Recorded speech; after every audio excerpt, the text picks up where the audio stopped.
Around the Ozarks is now on your FM radio. Listen to Around the Ozarks mornings with Grace Gooley as I spotlight local people, stories, and podcasts, all while playing the country legends of the 90s and the hit makers of the 2000s. It's on the Ozarks' best country, 105.1 The Bull. It's time for Around the Ozarks sports scene, brought to you by Colton's Steakhouse, Thompson Sales, and Deadeye Gun and Pawn in Sparta. Here's your host, Scott Puryear. Welcome into another edition of Around the Ozarks sports scene. I am Scott Puryear. As always, big thank you to you for tuning in this week as we talk sports locally, regionally, and nationally. Big thanks to our sponsors, Thompson Sales, Colton's Steakhouse, and Deadeye Gun out of Sparta. We'll talk more about them at the end of the program, but always my pleasure to have my friend on as a guest. He is George Schroeder. He is a former national college football writer for USA Today, now a pastor down in Texas, and the author or co-host of Gridiron The Gospel, which focuses on the college football and the gospel as well. And George, thanks for your time today.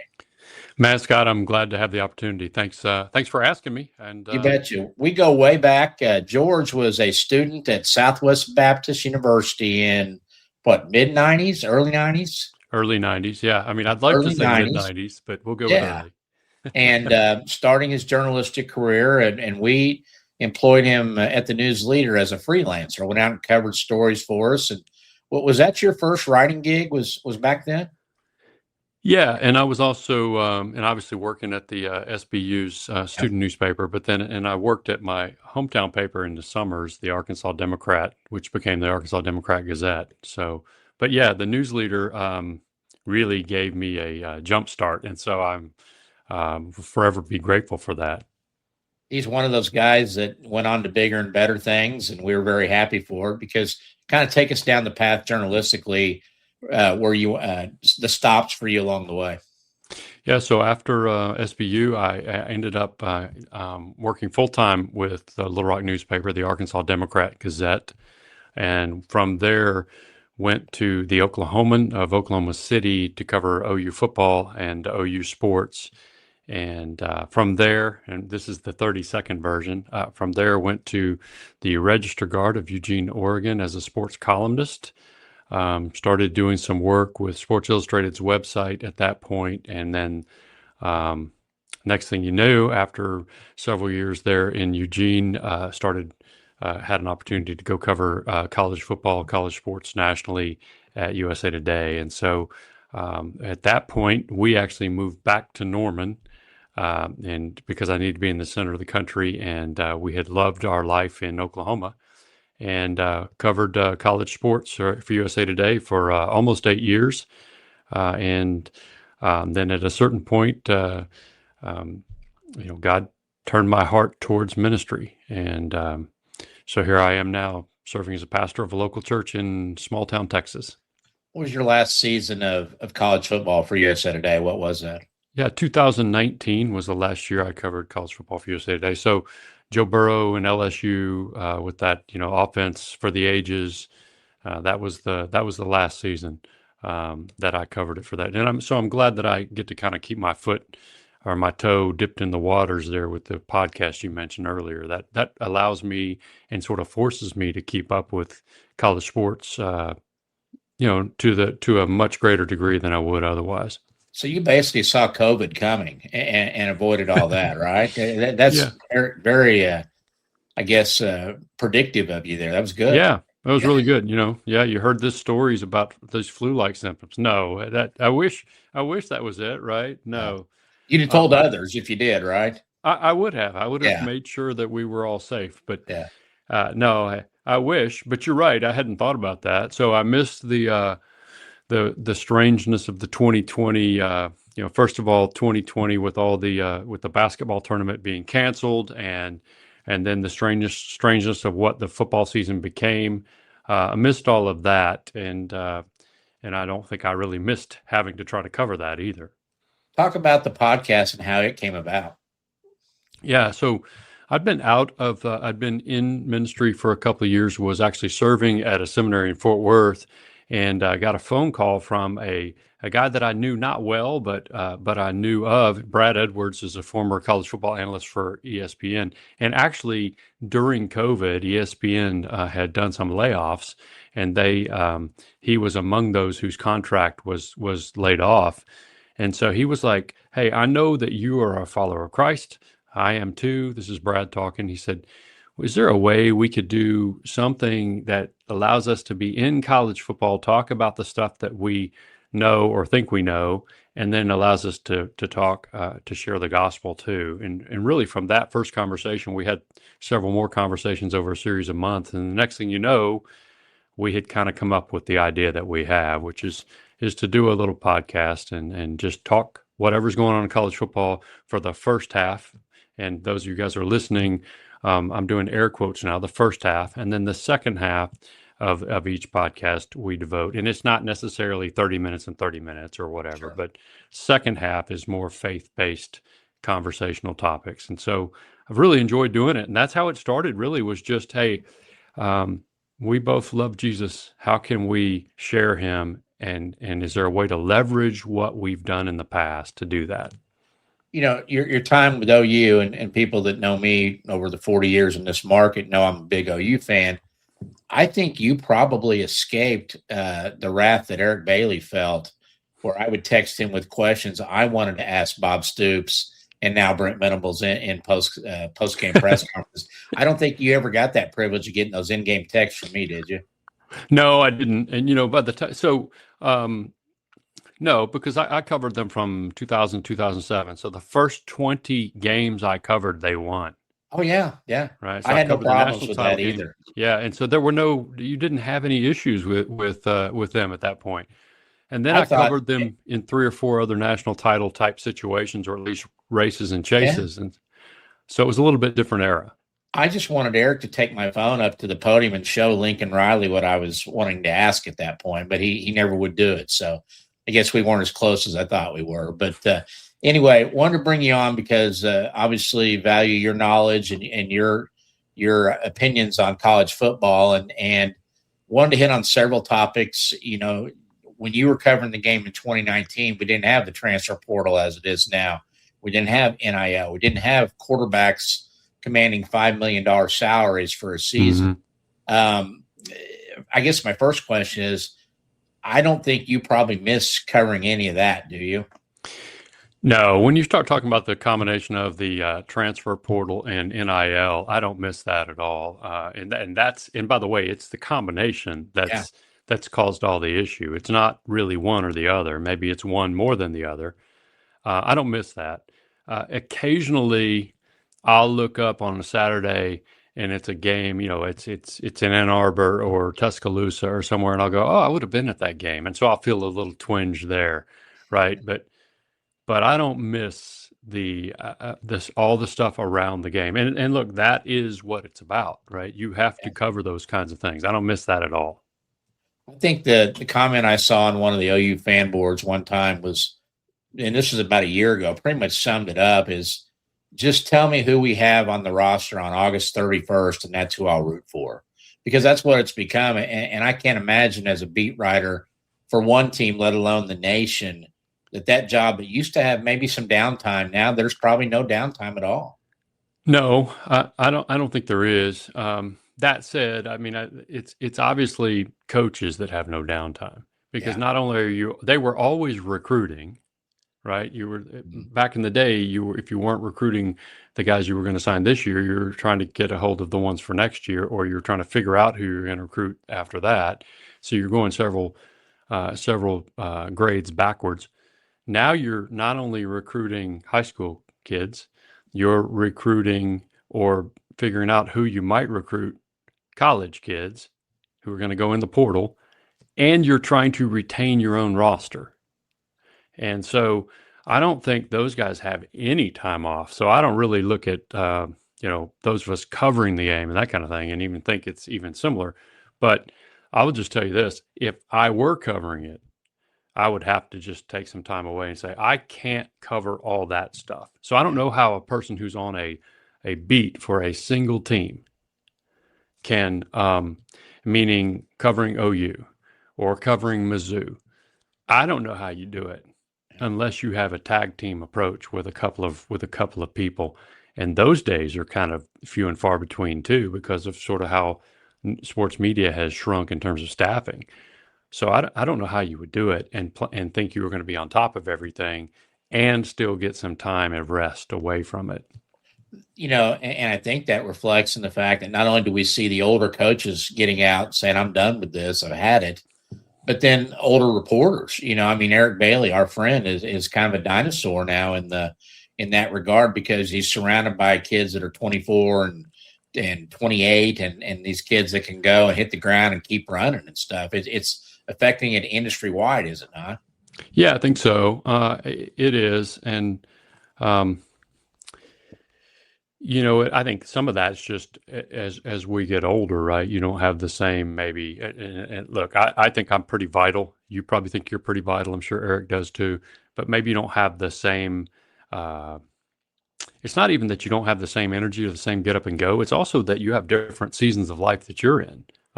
You've got kids, or you've got other kinds of family things that you didn't have at 24 and 28, and so. You've reached a point in your career where there's not as much upward mobility depending on who you are and where you are, and so I think some of that becomes is this worth it to always be working all the time? And so I do think there's some people that are going, maybe there's something else. That said, it's still a great, fun endeavor. I mean, I think if you are fortunate enough to be in a spot where you're in sports journalism and they're paying you to do it, and that is a fun role to have, right? I mean, I enjoyed every minute of it. I'm grateful that God's moved me where He's moved me. So don't get me wrong, but I enjoyed all of that. It was fun, and I'm not going to complain about long hours or an erratic schedule, because the other thing an erratic schedule is, and this is one thing we don't like to talk about because we don't want to let people know the secret, is it's also a flexible schedule in a lot of ways. Yeah. So sports writer might be the guy who can go play golf on Monday morning, right? Now, that's not all we do, and you're working every weekend, but there's a lot of good that goes with it. Well, we saw one of the amazing stories in college football history. It had come to a close a week ago Monday with the national championship game. Indiana goes 16-0, 3 years removed from being the worst college program in the country. And in terms of losses, Curt Cignetti gets there, builds a team around his old players at James Madison and in the portal, a very experienced team, and they go undefeated. And, if you'd asked me, or if I asked you a month ago, we'd had a list of reasons why the game was broken. But now we see a team rise from the ashes, so to speak, and win a national title. I guess the question is the game broken? I think it depends on which piece you're looking at today. Yeah.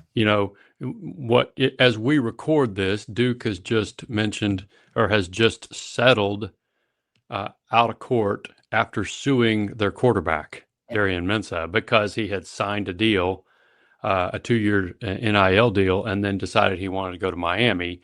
And so they've just settled out of court with him. So in that regard, it's broken because you've kind of got this whole new element that was never there before. In some ways, though, it's never been better. And here's what I mean by that. Cinderella never had a chance until the combination of NIL and the portal. And when I call Indiana Cinderella, I do not mean that they're like Hickory High from Hoosiers, because they were really talented and really good, and they rolled over almost everybody they played, including a really good Oregon team, earlier in the playoff. But the idea that the losingest program in college football history, which is what Indiana was going into the 2025 season, they had 715 losses. They've since been surpassed by Northwestern, which has 718. But they had 715 all-time losses, most ever by anybody. The idea that they can, in 2 years under Curt Cignetti, go from that to go to the playoff twice and then not only win the national championship, But when they got by the time they got to the game, they were the number one seed and the prohibitive favorite to win it. And then of course did win it.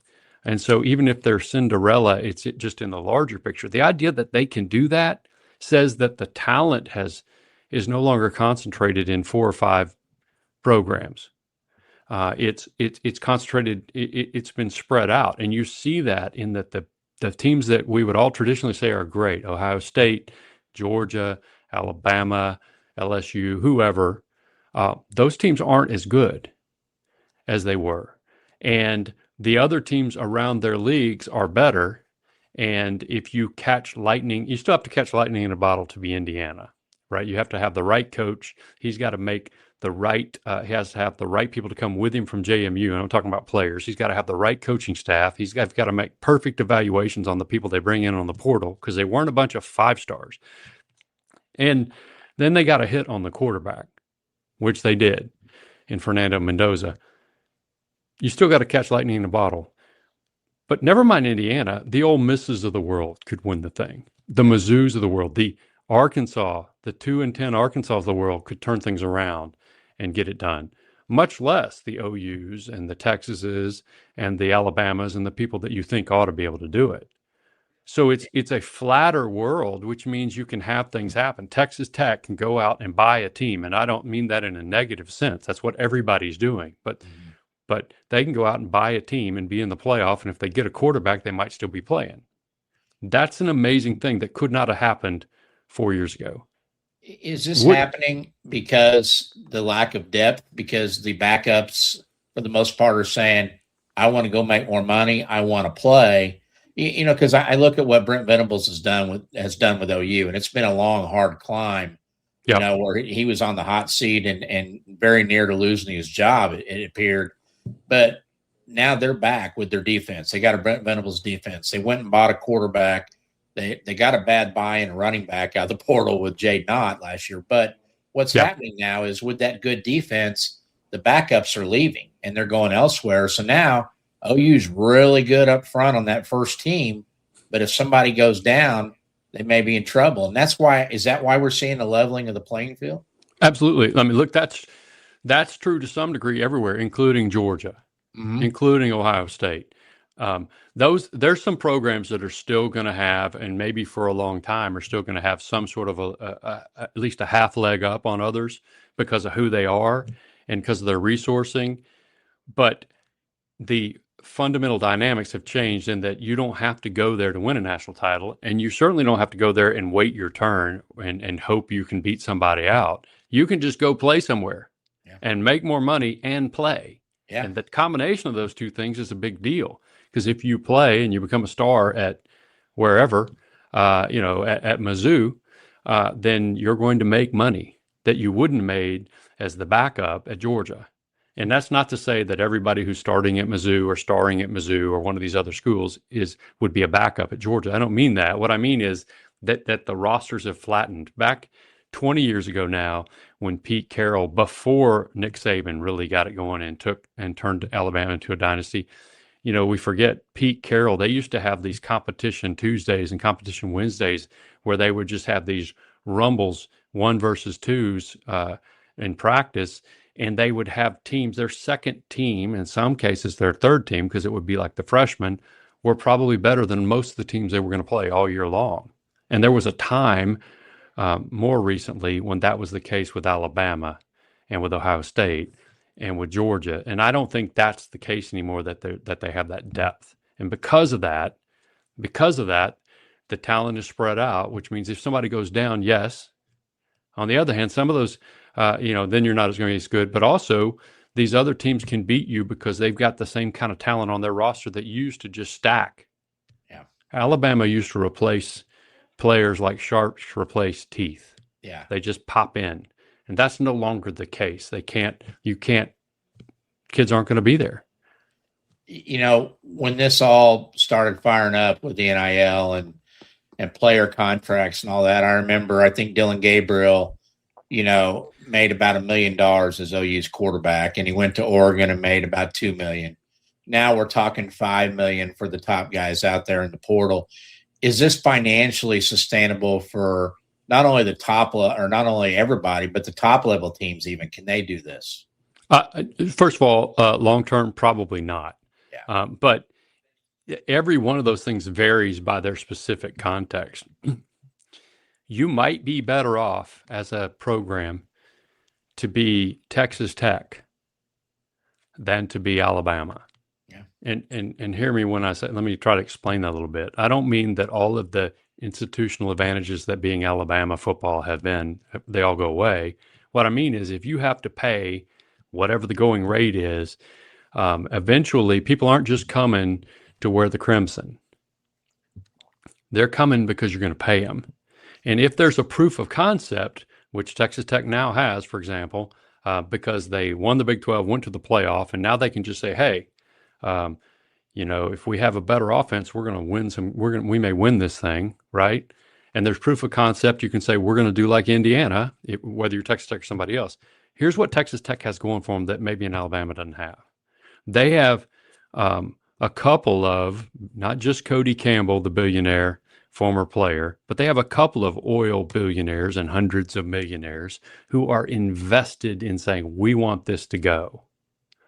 You need those kind of people who want to do that kind of thing and are willing to keep pouring money in year after year after year, because otherwise, is it really sustainable?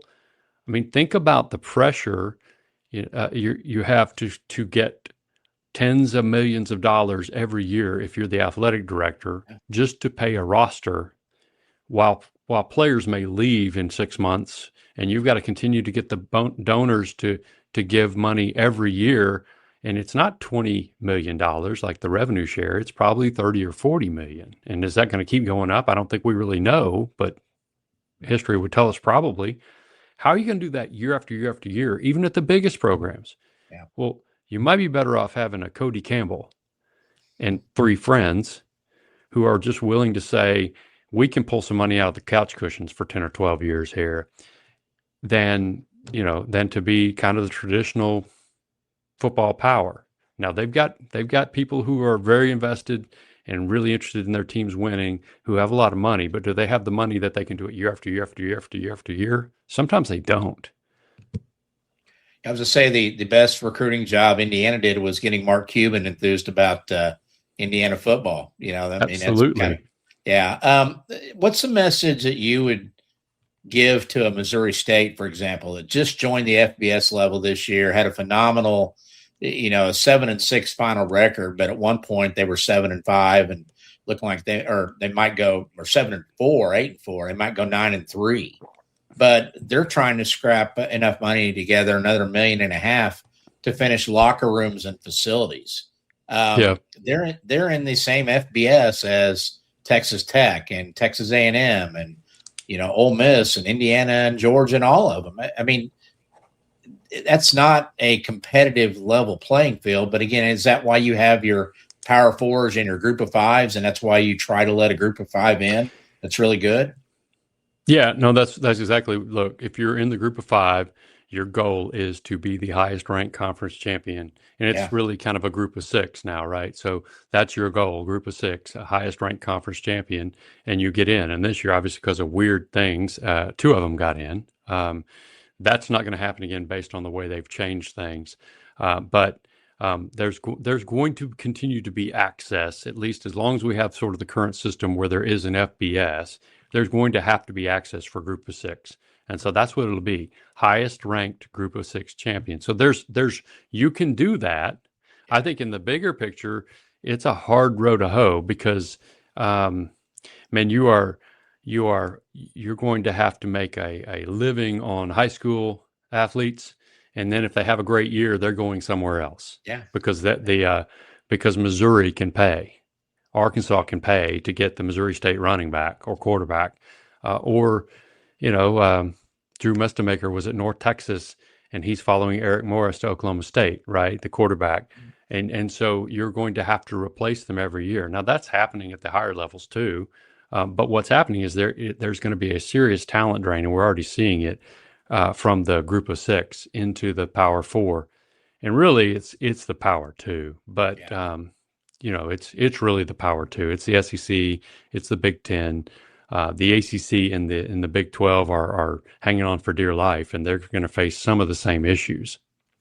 What's the ideal playoff number in your mind? Is it 12? Is it 16? It's not 24, is it? I like 8, but no one's going to let us go back to 8. Yeah. I think 12 is great, and obviously this year they just this here in recent days they basically didn't come to some sort of an agreement, so it's staying at 12. There's some changes with how they're going to compose the field, not huge changes, but some changes, and so I like that. Here's what I'm going to say: why is there such a giant hurry? We just had 12, right? This is the second year of it. What is it that's not working, right? Let's just wait and see what happens.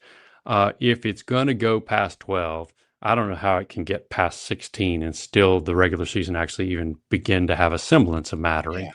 The Big Ten's idea of 24, and then you add in automatic qualifiers from the Big Ten and the SEC simply because they have jersey patches on them that say SEC and Big Ten is it's a bad idea. Yeah. And the good news is the SEC at least seems to think it's a bad idea too. But the way the talent level has flattened, this really, there's never a perfect way to do this, but this really doesn't need to be just if you're in this league, you can be an automatic qualifier. Other than I like the champion qualifying.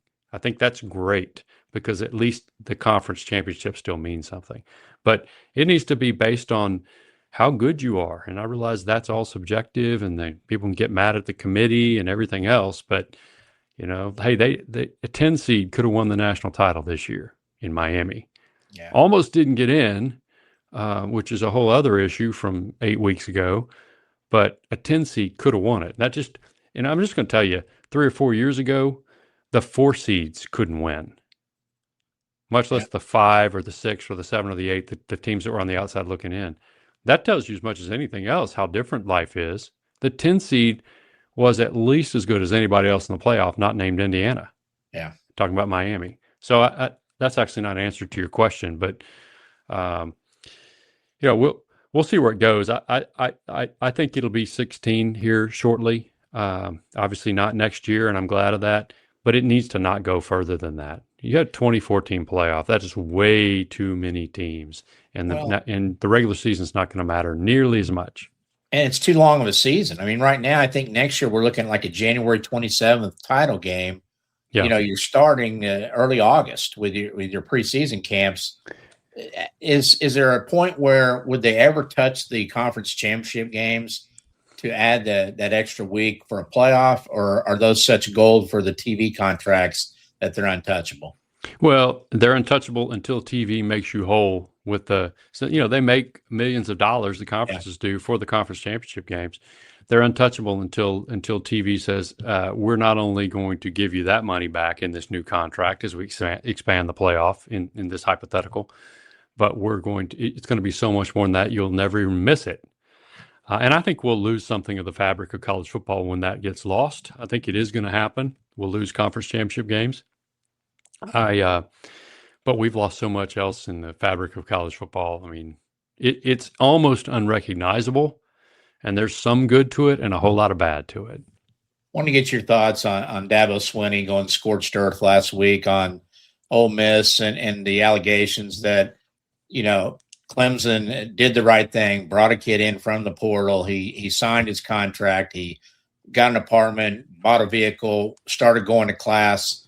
And allegedly Pete Golding in Ole Miss is texting him in class about getting out of what's your buyout and can you come to Ole Miss? And the kid goes. And Dabo brings a timeline, press conference. Your thoughts on that whole situation?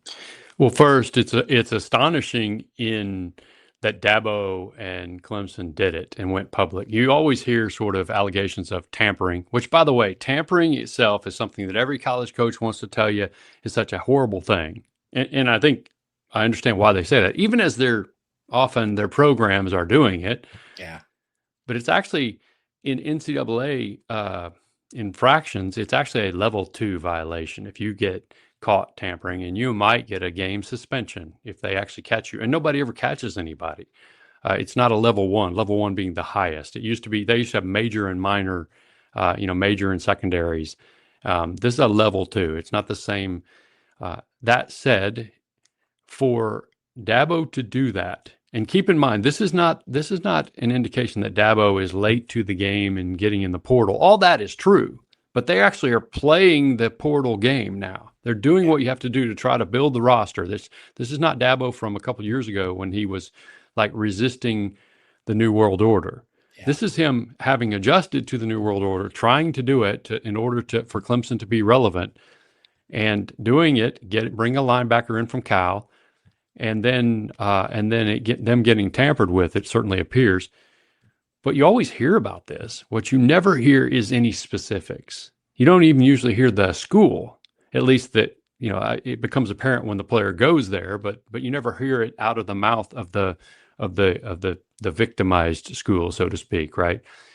For them to do the timeline, they had like a TikTok of it, not TikTok like the app, but they had the timeline of how it went down. They had, text records, all sorts of things like that. That is an astonishing thing. As someone who covered the sport forever, to see someone just say, "We are going to go," as you called it, scorched earth. Yeah. And I'm going to name Pete Golding, the new head coach at Ole Miss, for having done this. I'm not going to soft soap any of this. I'm just going to say it. It's astonishing. Now, as to what happens, I don't know. Probably not much. This is one area where the NCAA actually still has jurisdiction in the tampering type end of things, as opposed to the rev share end of things, which is the College Sports Commission. It's been outsourced to them to sort of police that. So I don't know what will happen there. I did read that the NCAA has confirmed that they're looking into it, which they would certainly. And I'm sure that if you went scorched earth in a press conference, you at that moment or had already sent it all to the NCAA too. You had turned in Ole Miss. What's going to happen? I don't know. The linebacker, Luke Forelli, is now enrolled at Ole Miss and planning to play there, and I'm sure that's what's going to happen. Is the pressure on the NCAA in this case in particular? Because like Dabo said, if you have no consequences, you have no governance, and do they need to do something, or is it going to open the floodgates even more by teams just saying, hey, they can't do anything, they don't want to do anything, we'll just keep doing it? Well, the biggest problem here is if there is an infraction and it is tampering, it's just a level 2 violation. So theoretically, you could suspend Pete Golding or someone's for a game, but it's probably not going to be 4 games or 12 games or something like that. I think Kirk Ferentz, actually, of all people, the Iowa coach, got in trouble for tampering at one point and missed a game. And I may be, don't hold me to that, but I think that's right. But so the question is missing a game and or the public shaming by Dabo. And I don't even know if he'd miss a game, right? We don't know what the NCAA will come up with. We don't know if that evidence is going to convince them. But if they did, and all that happened, is that significant? Do people think that's significant? Is that a thing? Does it change anything? I don't know the answer to that. We talk about how tough your job would be as a national college football writer. John Duncan, the director of NCAA enforcement, is a friend of mine. He's a local guy, Springfield Glendale graduate. How tough is his job, and do they have any teeth anymore? Because every time they probably try to do something, here comes an attorney with a threat of a lawsuit at that point. No, that's right. And you think about the attorneys general from states taking up, who apparently are big sports fans, right? Taking up for, the University of Tennessee and Nico, who ends up now, Nico shall not be named by Tennessee fans because he's at UCLA. But you think about those kinds of things where they sue the NCAA, and it's not always just private attorneys. Sometimes it can be, but sometimes it's the state attorneys general doing it, right? And so, to me, the NCAA has always had a really, really hard row to hoe because it's a voluntary association, and most of the ability to investigate relies on people, doing what you ask them to do. You don't have it. They've never had subpoena power. They're not going to get subpoena power. They can't compel people to turn over phone records or turn over bank statements or whatever else. They've never been able to do that. The only power they really had was the idea that they might be able to say, you're going to be suspended, or we're going to, vacate some wins or something like that. And we can argue about whether or not that means anything to anybody or not. That's all really they've ever had the power to do. But it feels like over the last couple of years, they've had almost no power because of what you talked about. Because in the past, universities did not seem willing to sue you. They seemed like they would chafe, and their athletic director or their president or both would come out with strongly worded statements about how unfair the NCAA is, but they were going to take the punishment because it was a voluntary association, and we've gone way past that today. And so, to me, John Duncan has had a thankless job. It's never been more thankless than it is now, and I don't know what the future is for enforcement.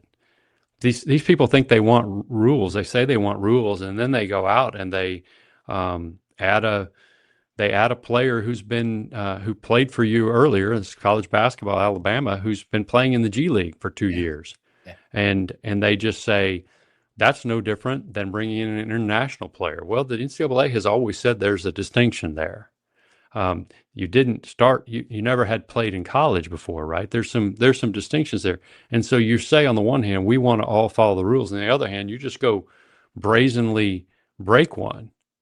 And I'm not trying to pick on Alabama here. I mean, Baylor did something that made everybody mad, where they brought in a guy from who's been playing international ball, but he'd never been in school.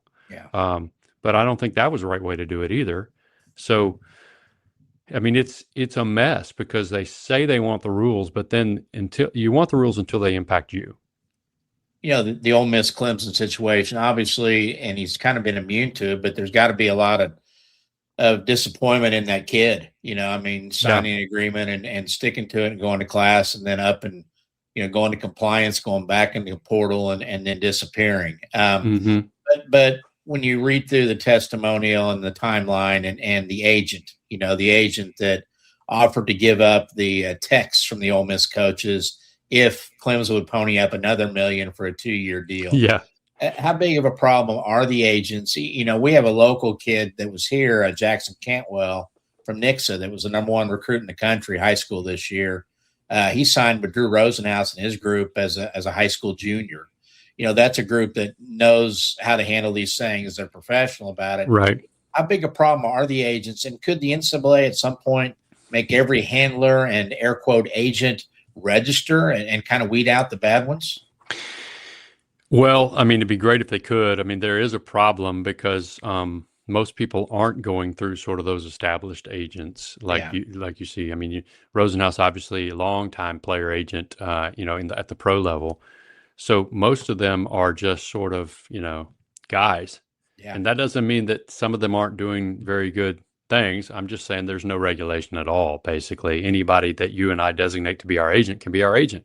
Yeah. At least in the NFL, there's sort of a certification process and things like that. Could the NCAA do that? I suppose, but how are you going to get the buy-in to do that, right? Yeah. And so much of what the NFL is able to do is because it's a self-contained unit. It's also smaller. They're also all essentially the same sort of individual corporation, each of these franchises in the NFL. Whereas the NCAA is this sort of giant blob of institutions that are all different. Every one of them is different. Every one of them has different pressure points and aspirations and realities and that kind of thing. And the idea that you're going to be able to sort of create sort of this NFL-like setup, even if that's a good thing, which I don't think it is, the idea that you can actually create that, to me, is really hard. If that's ever going to happen, it happens when there's collective bargaining with the players. And what does that look like? Is that just football, men's basketball, maybe women's basketball? What does that do with everybody else? And what schools does that include? And so I think at some point there may be collective bargaining. It may be that they're actually called employees somehow, but I also wonder if it'll be the NCAA. Yeah. Or is it going to be, some new entity that's created by the Power 2 or the Power 4? And what does that look like for Missouri State? I don't know. And in the group of 5, group of 6. George, a great conversation. Before we let you go, I got to ask you, your congregation, you're kind of south of Dallas, north of Houston. you have to be careful? Are they Texas or A&M fans? Are they Cowboy fans or Texans fans? You have to be cautious in your sermons with what you put out there. Well, so it's become kind of a running joke that if I don't have a sermon illustration or a laugh line or something from some sort of college football illustration, then I probably didn't really work hard that week. It just sort of happens. I probably overdo that, but the vast majority of our folk are Aggie fans. Just proximity. We're about 90 minutes from College Station. And it's a largely rural community, so there's that too, right? A&M. Yeah. We have Texas fans. We have a couple of LSU fans. We have a very few Texas Tech fans, but it's largely A&M fans, and then they would largely be Cowboy fans, as it relates to the NFL.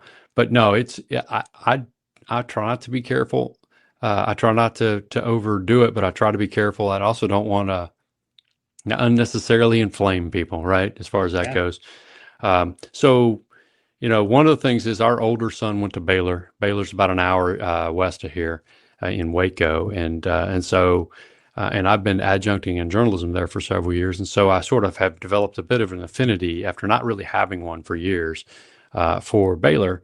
And that works out really well in the context I'm in, because if you tell people you're a Baylor fan and they're an A&M fan or a Texas fan, they just sort of pat you on the head and say, "That is so cute. I'm so glad that, that Baylor doesn't threaten them in their minds." So it's just kind of fun. I just have a lot of fun talking about it. And I think it sort of makes, I don't know, college football matters. College sports matters in this context. And I know it does in Southwest Missouri too. It really matters. And so it's a way you can talk to folks sort of in a common language. Yeah. And so I love that. I don't know what that would be like if and nobody's asking me to, but if you put me in some giant pro market in the Northeast and I was trying to talk college football, right, I'd have to sort of learn a new language. Yeah.